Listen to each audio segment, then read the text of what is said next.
సోమరితనం. ఒకానొక ఊరిలో సరోజ అని ఒక పెద్దావిడ ఉండేది. ఆవిడకి ఒక కొడుకు. అతని పేరు సురేష్. కొడుకుకి కాస్త సోమరితనం ఎక్కువ. పెళ్ళయ్యాక అయినా మారుతాడులే అనుకుని జలజ అనే ఒక అమ్మాయిని ఇచ్చి పెళ్లి చేశారు. కాని సురేష్కి మాత్రం సోమరితనం పోలేదు. ఒకరోజు సరోజ, అమ్మా జలజ, వీడెక్కడికి వెళ్ళాడు? ఏమో అత్తమ్మా, అలా బయటికి వెళ్ళి కాసేపట్లో వస్తా అని చెప్పి వెళ్ళాడు. ఏమంత బయట అంత పెద్ద పని ఏముందంట వాడికి? ఏమో అత్తమ్మా, తెలీదు. ఆ సోమరికి నువ్వైనా చెప్పు, వచ్చి పొలం పనులైనా నేర్చుకోమని. ఇంకెన్నాళ్ళు ఇంట్లో సోమరిగా ఉంటాడు వాడు. సరే అత్తమ్మా, నేను చెప్తానులే అని అనుకుంటూ సరోజ పొలానికి వెళ్ళింది. సరోజ అలా పొలానికి వెళ్ళగానే సురేష్ ఇంటికి వచ్చాడు. ఏవండి, ఎక్కడికి వెళ్లారు మీరు? ఇంతసేపు అత్తమ్మ మిమ్మల్ని అడిగి ఇప్పుడే పొలానికి వెళ్ళింది. ఏముంది, అమ్మ గురించి నీకు తెలిసిందేగా, ఎప్పుడూ నన్ను తిడదామనే ఉంటుంది అమ్మ. అత్తయ్య చెప్పేది కూడా నీ మంచికే కదండి, ఎందుకిలా చేస్తారు మీరు? అయినా నాకు పొలానికి కాకుండా ఏదైనా వ్యాపారం చేయాలని ఉంది జలజ. ఏంటి వ్యాపారమా? ఇది అత్తమ్మ విన్నదంటే ఇంకేమైనా ఉందా? ఏంటి ఇంకేమైనా ఉందా? నేను అమ్మ వచ్చాకే అడుగుతా వ్యాపారానికి డబ్బు ఇవ్వమని. అవునా, ఇక మీ ఇష్టం అనుకుంటూ ఇద్దరూ చెరో దారిన వెళ్ళిపోయారు. సాయంత్రం సరోజమ్మ ఇంటికి వచ్చింది. సురేష్ ధైర్యంతో అమ్మ దగ్గరికి వెళ్ళి, అమ్మా, నీతో కొద్దిగా మాట్లాడాలి అమ్మా. అవునా, ఏంటో చెప్పురా. నాకు కాస్త డబ్బు కావాలమ్మా. నీకా డబ్బా? ఎందుకురా, ఏం చేయడానికి అని తిడుతుండగా జలజ మధ్యలో కల్పించుకొని, ఏం లేదు అత్తమ్మా, మీ అబ్బాయి ఏదైనా వ్యాపారం చేస్తా అంటున్నాడు, అందుకు మిమ్మల్ని డబ్బు అడుగుతున్నాడు.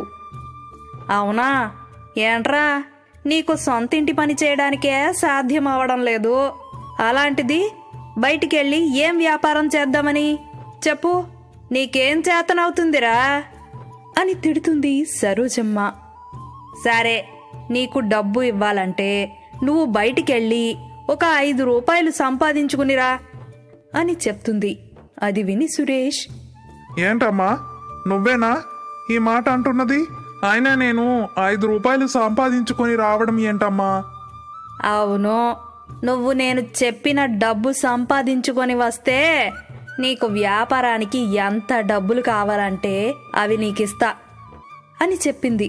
అందుకు సురేష్ సరే అని చెప్పి జలజతో లోపలికి వెళ్ళాడు. అమ్మ ఇలా చెప్పింది, అయినా 5 రూపాయలతో అమ్మ ఏం చేస్తుంది? మీరు మరీలేండి, అత్తమ్మ చెప్పాక విని సరే అని వస్తే సరిపోతుందిగా. ఇదిగో 5 రూపాయలు, ఇవి ఇచ్చి నేనే సంపాదించా అని చెప్పండి అత్తమ్మకి అని చెప్పి తన దగ్గరున్న 5 రూపాయలు ఇచ్చింది. ఇదిగో, అలా కొద్దిసేపు బయటికెళ్ళి వచ్చి ఇవ్వండి, మళ్ళీ మీ అమ్మ నమ్మదు అని చెప్పింది. ఇప్పుడు సురేష్ కొద్దిసేపు బయటికెళ్ళొచ్చి, అమ్మా, ఇదిగో నువ్వు అడిగిన 5 రూపాయలు. ఓహో, మొత్తానికి తీసుకువచ్చావు, ఇక వెళ్ళి ఈ డబ్బుని బయట బావిలో వేసిరా అని చెప్పింది. ఆ మాట విన్న సురేష్ షాక్ అయ్యి, ఏంటమ్మా నువ్వు చెప్పేది? కష్టపడి నేను ఈ డబ్బుని తీసుకొస్తే బావిలో వేయమంటున్నావా? చెప్పింది విని ఆ డబ్బుని బావిలో వేసిరా అని చెప్పగాని మరో మాట మాట్లాడకుండా వెళ్ళి బావిలో వేశాడు సురేష్. అమ్మా, నేను బావిలో వేసేసా, ఇప్పుడేం చేయమంటావు మరి? ఇప్పుడెళ్ళి ఆ డబ్బుని మళ్ళీ సంపాదించుకొనిరా అని చెప్పింది. ఆ మాట విని సురేష్ ఏమీ మాట్లాడకుండా కోపంతో బయటికెళ్ళాడు.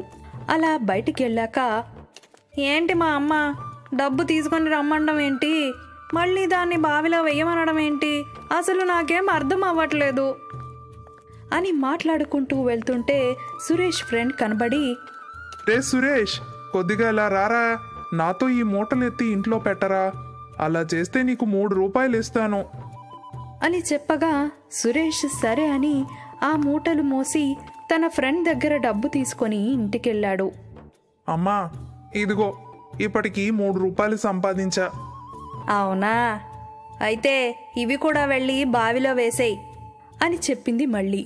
అప్పుడు సురేష్ కోపంతో, ఏంటమ్మా ఈ 3 రూపాయలు సంపాదించడానికి నేను ఎంత కష్టపడ్డానో తెలుసా? ఆ మూటలు నువ్వు కూడా మోస్తే తెలుస్తుంది నీకు ఆ కష్టమేంటో. అవునా?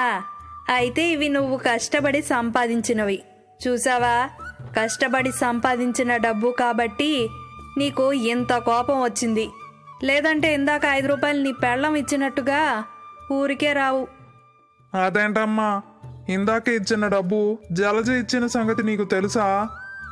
అవును, నాకు తెలుసు. అందుకే బావిలో వెయ్యి అనగానే నువ్వు ఏమీ ఆలోచించకుండా, కొద్దిగా కూడా ఆలోచించకుండా వెళ్ళి బావిలో వేసేశావు. ఇప్పుడు ఇవి నువ్వు కష్టపడి సంపాదించినవి గనుక నీకు ఇంత కోపం వస్తుంది. కష్టపడి సంపాదిస్తే ఇలానే ఉంటుంది సురేష్. ఎవ్వడి దగ్గర చెయ్యి చాచి రూపాయి అడగాల్సిన పని లేదు. ఎవరితో ఒక మాట పడాల్సిన అవసరం కూడా లేదు అని చెప్పింది. ఆ ఒక్క మాటతో సురేష్ బుద్ధి తెచ్చుకొని పొద్దున్నే లేచి అమ్మతో కలిసి పొలానికి వెళ్ళాడు.